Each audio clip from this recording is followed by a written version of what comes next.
Akala ko ay makatuwiran ako. Isang doktor, isang naniniwala sa mga numero, sa agham, sa mga tibok ng puso at mga bentilador.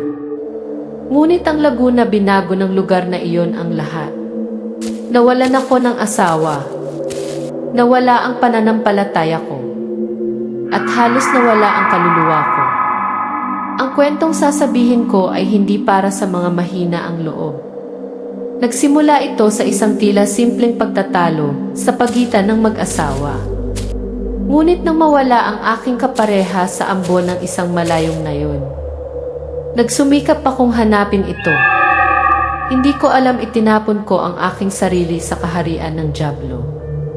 Walang naniwala sa akin noong sinabi kong ang nayon na iyon ay tinitirhan ng mga tao na hindi na tao.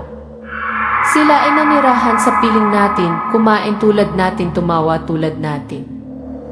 Ngunit nang ang kabilugan ng buwan ay sumikat, sinimulan nila ang kanilang sakripisyo. At ako ang napiling biktima. Kung pinapanood mo ang video na ito, tandaan ang bawat detalye. Dahil baka pagkatapos ng video, may kumatok sa iyong pinto. Sabi nila madalas nagsisimula ang pagtataksil sa isang tingin. Isang katahimikan.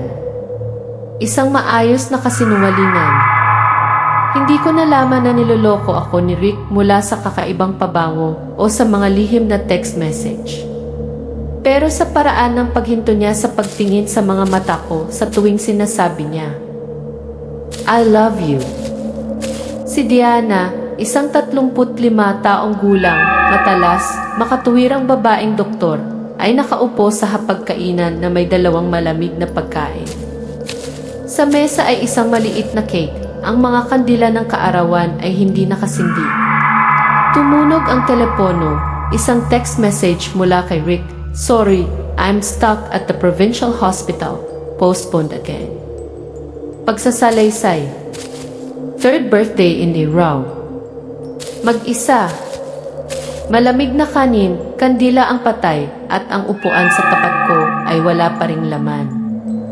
Si Rick ay isang medic. Isang bayani sa marami at ang estranghero sa sarili kong buhay. Kwarto, hating gabi. Nagising si Diana.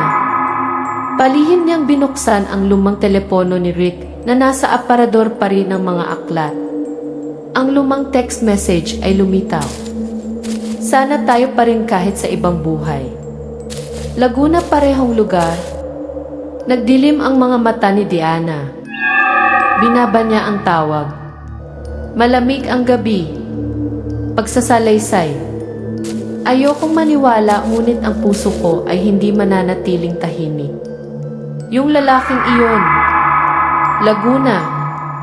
Doon si Elena, ang dating kasintahan ni Rick, ay namatay nang hindi inaasahan noong may emergency. At siya bumalik pa rin sa lugar na iyon. Yenvis pangangatwirang bago nagwala, Rick. Sa sala, dimyalo ang ilaw. Nakaupo pa rin si Rick, umiwas ng tingin. Tumayo si Diana sa tapat, basa ang mga mata. Diana, mahal mo ba ako, Rick?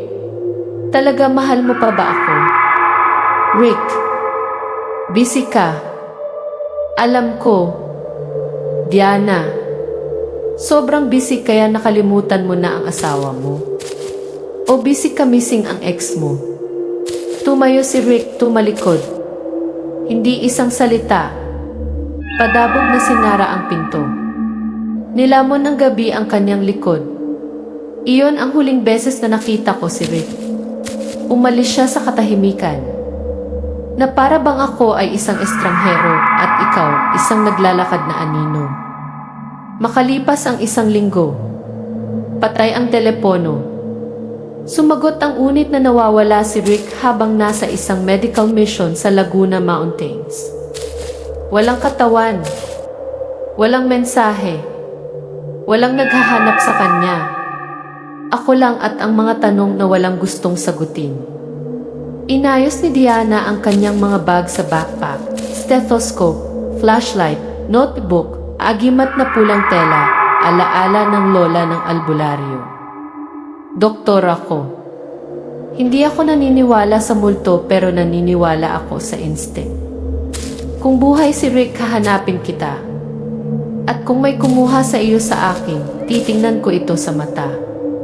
Bumilis ang sasakyan ni Diana sa ulan, ang maruming daan patungo sa malalalim na kabundukan.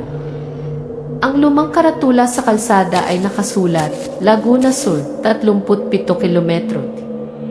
Sabi nila may mga nayon na hindi na markahan sa mga mapa. Walang pagtanggap ng telepono. Walang ingay sa makina. At walang mga batas maliban sa batas ng dugo. Dinala ako doon ng Laguna. Isang tahimik na nayon kung saan kahit sarili mong anino ay pinaghihinalaan ka. Hindi Kapitana Sinang's house. Huminto ang sasakyan ni Diana sa harap ng isang malaking bahay na kahoy sa gitna ng dilaw na palayan. Makulimlim ang langit na tatakpan ng hamog. Ang mga taga-nayon ay nakatayong nakakalat, walang nagsasalita, basta tumingin. Lumitaw si Kapitana Sinang, isang matangkad, matandang babae, nakasuot ng itim na seda, malalim ang mga mata, malabong ngiti na parang may itinatago sa kanyang lalamunan. Kapitana, sa paos, palakaibigan ngunit kakaibang boses. Doktora Diana, matagal na kitang hinihintay. Pagsasalaysay, pabulong. Hindi ko pa siya nakilala. Pero alam niya ang pangalan ko parang nakasulat. Hapunan ifidan, taong hindi nag-uusap. Sa mesa, pinakulo ang itlog, sinigang na puting bigas, pinakulo ang gulay, walang pampalasa, walang mantika. Tahimik na kumain si Diana. Napangiti si Kapitana. Si Little Andeng, anak ni Kapitana, nakatitig lang sa liig ni Diana. Pagsasalaysay, nakakatakot. Walang nagsasalita sa nayon habang kumakain. Tanging tunog lang ng mga kutsarang tumatama sa mga mangkok at ang kanilang mga mata ay nakatutok sa akin na parang mga karayom. Unang gabi. Hating gabi. Isang mahinang katok sa pinto. Paulit-ulit. Minsan pagkatapos ay 2 beses, pagkatapos ay katahimikan. Binuksan ni Diana ang pinto. Walang tao. Pero may amoy malansa, parang hilaw na karne na iniwan ng ilang araw. Tumingin siya sa silid sa dulo ng bulwagan. Ang lumang kahoy na pinto ay may maliit, tuyo na mansa ng dugo, parang may humila sa sahig. Narration, nagpipigil, humihingal. Alam ko hindi lahat natutulog. At hindi lahat ay tao pa rin. Ancient notebook. Kinaumagahan. Pumasok si Diana sa storage room sa likod ng bahay. Natuklasan niya ang isang lumang dibdib. Sa loob, isang notebook na balat ng kalabaw, ang mga pahina ay dilaw. Pagsali ng dugo, ritual ng pagbabahagi ng kaluluwa. Ang pagpapalitan ng mga kaluluwa sa pamamagitan ng dugo. Ang ritual ay ginagawa lamang sa mga gabi ng kabilugan ng buwan, kung saan ang buhay ng isang tao ay ang halaga para sa kaluluwa ng iba. Pagsasalaysay, apurahan, panahunan. Ito ay hindi na pamahiin. Ito ay isang plano. At ako ay maaaring maging pangunahing karakter. Yan is pag-uusap ng 2 babae. Nang gabing iyon, direktang tinanong ni Diana si Kapitana. Diana, alam mo ba kung nasaan si Rick? Kapitana, tuyong tumatawa. Ang iyong asawa. Ang swerte mo, hindi lahat ay nakaligtas sa unang pagkakataon. Diana, mabuhay ano? Kapitana, ang mga tagalabas ay palaging mahina ang loob.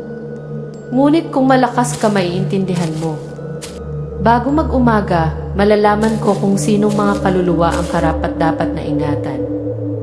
Pagsasalaysay, nanginginig. Hindi na ako nagdududa. Hindi ito ordinaryong nayon. At nakapasok na ako sa teritoryo ng isang species na hindi na pag-aari ng tao. Lenggo amoy ng dugo, Dengue bulong, AK Vans bone punching site.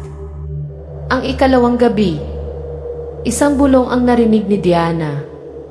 Tahimik niyang sinundan ang tunog sa nakalock na kwarto.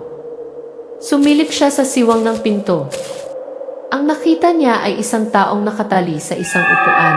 Dilat ang mga mata, hindi gumagalaw, tumutulo ang dugo sa isang mangkok na bato sa ibaba. Napaatras siya. Ngunit nang lumingon siya, nakatayo sa likuran niya si Andeng. Tahimik. Dilat ang mga mata. Night Village View. Pagkakalat ng AC. Yangi tunog gisgi parang unang ng isang mabangis ni Dehayo. Dumating ako upang hanapin ang aking nawawalang asawa. Ngunit ang nakita ko ay isang portal sa isang tradisyon ng dugo at kadiliman na umiral ng mas matagal kaysa sa anumang mapa. At ngayon hindi ako sigurado kaya kong bumalik. Sinasabi nila na kapag ang isang tao ay namatay ng hindi makatarungan, ang kanilang kaluluwa ay hindi namamahinga. Sila ay nagtatagal, hindi upang maghiganti ngunit upang magbabala. Napanaginipan ko si Elena. Yan yung unang pangarap. Hating gabi, nakahiga si Diana sa sala ng mga kapitana. Matagal nang nawala ang apoy sa fireplace. Nagsimula ang panaginip, nakita ni Diana ang kanyang sarili na nakatayo sa gitna ng nasunog na palayan, nasasakal ng usok. Mula sa abo, lumabas ang isang babae. Si Elena pala. Elena, pabulong, halos umiiyak. Dapat kang umalis, Diana. Bago pa huli ang lahat. Kukunin nila ang bata. Nagising si Diana. Kumakabog ang puso niya. Puno ng pawis ang noo niya. Ngunit sa labas, isang oyari ang umaalingaw-ngaw mula sa kusina sa isa pang boses ng babae. Isang lulabi na hindi para sa tao. Pagsasalaysay, mahigpit bilang isang string. Hindi ito panaginip. Ito ay isang alaala ng isang patay na tao. Sinusubukang ipasa ito sa susunod na tao. Pagtuklas ng AVD records ng Elena. Pumunta si Diana sa lumang klinika sa Nayon, kung saan nakatrabaho dati ni Rick si Elena. Sa archive, nakita niya ang mga medical na record ni Elena, nakatago sa isang walang markang drawer. Pasyente, Elena D. Gestational age, 9 na linggo, mga komplikasyon, hindi maipaliwanag na pagkakuha diagnosis, uterine fibrosis, pinaghihinala ang toxemia. Sa ibabang sulok ng mga talaan, may nakasulat na tala sa pulang panulat. Nabigo ang ritual. Tumanggi ang espiritu na tanggapin ang sakripisyo. Pagsasalaysay, malamig. Buntis si Elena. Ngunit ang bata ay hindi ipinanganak. At nandoon si Rick. Paghahambing idre Rick. Nang gabing iyon, biglang sumulpot si Rick sa pintuan. Gaont. Pulang mata. Huminga ng malalim, parang may hinihila na ibang kaluluwa kasama niya. Rick, pabulong, hindi tumitingin sa kanyang mga mata. Kailangan mong umalis. Hindi ka nila pababayaan. Diana. Rick. Sino si Elena dito? Paano mo siya hinayaang mamatay? Rick, sumisigaw. Wala akong choice. Lumaban siya at sila, pinaghiwa-hiwalay siya sa harap ko. Pagsasalaysay, nasasakal, nasasaktan. Hindi ako pinagtaksilan ni Rick. Nasira siya. Hindi na buo ang kanyang kaluluwa. Natuklas kay Diana Gen, nakakakikilamang katotohanan. Sa isang maliit na kuweba sa paanan ng bundok, kung saan ipinagbabawal ng mga taga-Nayon na tumuntong, natuklasan ni Diana ang isang sinaunang fresko sa bato. Mga buntis na kababaihan, nakatayo sa isang bilog ng apoy, dugo na dumadaloy mula sa kanilang mga pusod sa hugis ng isang halimaw. Sa gitna ay may tatoo na kapareho ng malabong marka na nakita niya sa kanyang tiyan. Lumuhod si Diana. Hinawakan ng kanyang tiyan, nakakaramdam ng abnormal na tibok ng puso. Narration, natigilan. Buntis ako. Pero hindi basta-basta-bastang batat. Ako ang sentro ng isang ritual ng muling pagsilang ng demonyo. Kailangan nila ang aking dugo upang maipanganak ito. Ikalawang bangungot, then huling katotohanan tungkol kay Elena. Dumating muli ang panaginip. Tumigil sa pag-iyak si Elena. Hinawakan lang niya ang kutsilyo, nakaturo sa tiyan niyang nahiwa. Elena, sinubukan kong labanan sila. Ngunit nag-iisa ako. Hindi ka. Pipiliin ng bata ang kanyang ina. Protektahan ito o patayin bago ka nito patayin. Nagising si Diana sa kalagitnaan ng gabi. Ang kabilugan ng buwan ay direktang lumiwanag sa silid. Isang patak ng dugo ang bumagsak sa kanyang hita. Sa kanyang tiyan, may lumitaw na pulang simbolo na parang may inukit ito ng kutsilyo. Pagsasalaysay, bulong, katakot-takot. Wala na akong oras. Ang aking kaluluwa ay minarkahan. At ako maaaring ang nagsilang ng huling demonyo sa mundo. Ang buwan ay kabilugan. Ang hangin ay parin. Ang apoy ay hindi pa nasusunog ngunit ang ritual ay nagsimula na. Hindi na ako doktor. Hindi na asawa. Hindi na tao. Ako ay isang alay. Underground Sacrifice Court. Nagising si Diana, ang kanyang mga kamay at paa ay nakagapos ng ligaw na tinik. Nakahiga siya sa gitna ng isang bilog na iginuhit na may tuyong dugo at pulang luad. Sa labas, nagtipon-tipon ang mga taga-nayon, ngunit ngayon hindi na sila tao. Ang kanilang mga katawan ay mutated, kalahating tao, kalahating hayop. Pangil. Puti ang mga mata. Umalingaw nga umula sa apat na sulok ang tunog ng mga tambol na bato na umaalingaw nga sa puso ng mga nakikinig. Si Kapitana Sinang ay nakatayo sa gitna ng bilog. Ang kanyang balabal ay kasing itim ng anino ng uwak na maihawak na isang seremonyal na kutsilyo na halos kasing haba ng braso ng tao. Pagsasalaysay, pabulong, katakot-takot. Sa kanilang mga mata walang dahilan. Tanging isang sinaunang gutom. Isang gutom na hindi natatapos.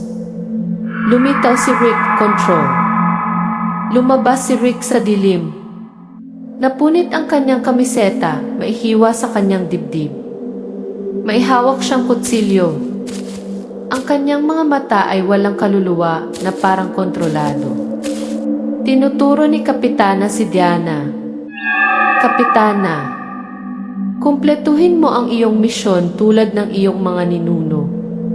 Humakbang papalapit si Rick. Kumikislap ang kutsilyo. Pero nanginginig ang kamay niya. Bulong ni Diana. Diana. Rick, it's me. It's Diana. I know you're still there. Huwag mong hayaang kunin nila ang kaluluwa mo tulad ng pagkuha nila kay Elena.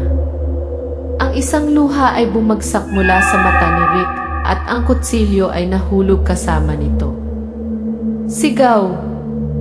Galit na inutusan ni Kapitana ang mga taga-nayon na maningil. Paglabag ese ritual di sinaunang paniniwala. Bumangon si Diana. Ang dugo ay dumadaloy mula sa kanyang mga pulso papunta sa bilog, ngunit hindi random. Hinugot niya mula sa kanyang kamiseta ang anting-anting ng kanyang lola, nababad sa natural na langis, at itinapon ito sa malapit na tumpok ng kahoy na panggato. Ang apoy ay sumiklab, ang liwanag ay pumipihit sa tunay na anyo ng mga taga-nayon na naging dahilan upang sila ay umatras. Pagsasalaysay, putol, mahigpit na parang pana. Itinuro sa akin ng aking lola, ang apoy ay nagpapalayas ng mga demonyo, ang dugo ng tao ay sumisira sa ritual. Ang isip ay mas malakas kaysa sa kasamaan.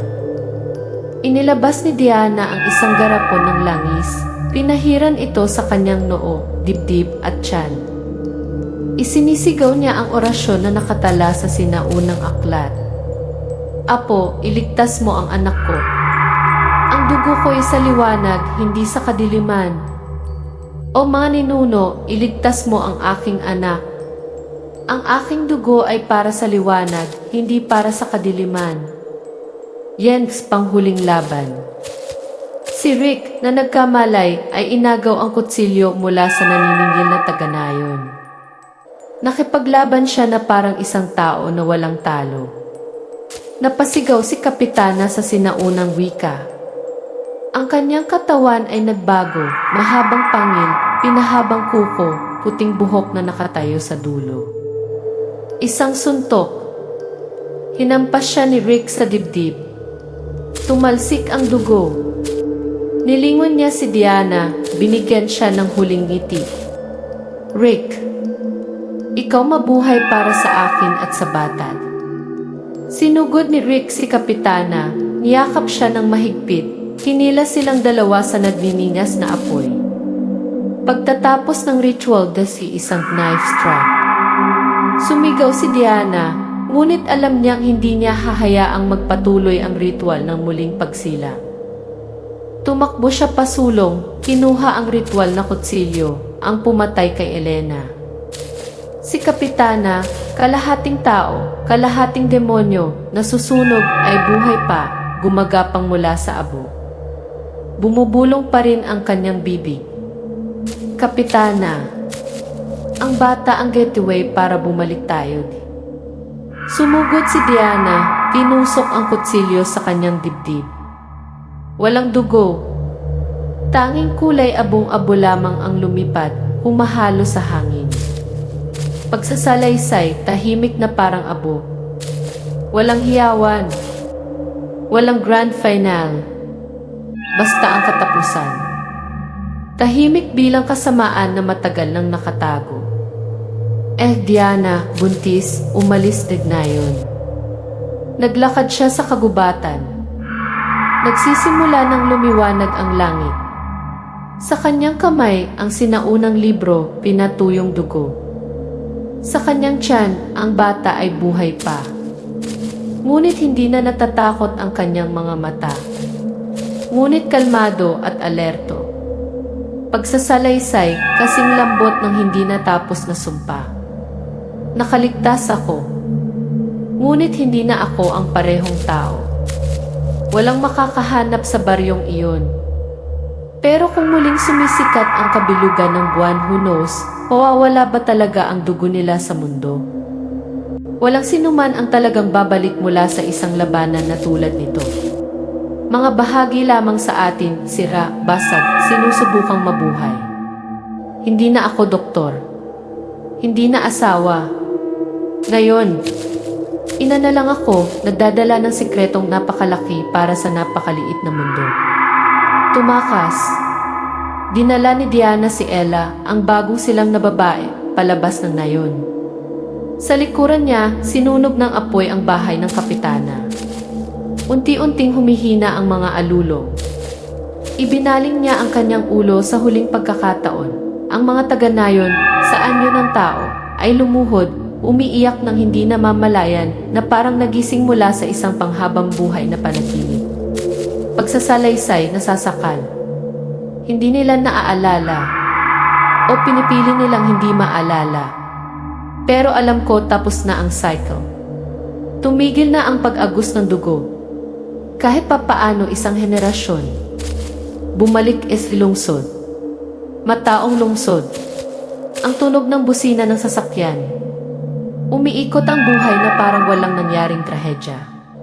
Nakatira si Diana sa isang maliit na apartment, nagtatrabaho sa isang charity clinic. Kapansin-pansing tumanda ang kanyang mukha. Ngunit ang kanyang mga mata ay mas maliwanag. Mas kalmado.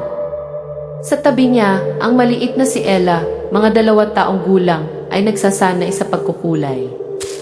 Ang kanyang mga mata ay asul, malalim at tahimik hanggang sa puntong hindi siya katulad ng isang normal na bata. Diana, pabulong, nakatingin sa kanyang anak. Ikaw ang pinakamagandang bagay na binawi ko sa kadiliman. Diana's inner mind, unseen scars. Madalas magigising si Diana sa kalagitnaan ng gabi.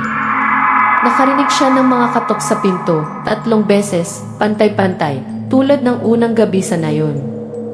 Minsan, natuklasan niya na ang garapo ng langis ng anting-anting sa ilalim ng kanyang unan ay nabuksan ng mag-isa. Walang nakagawa nito. Pagsasalaysay, mababa, nanginginig.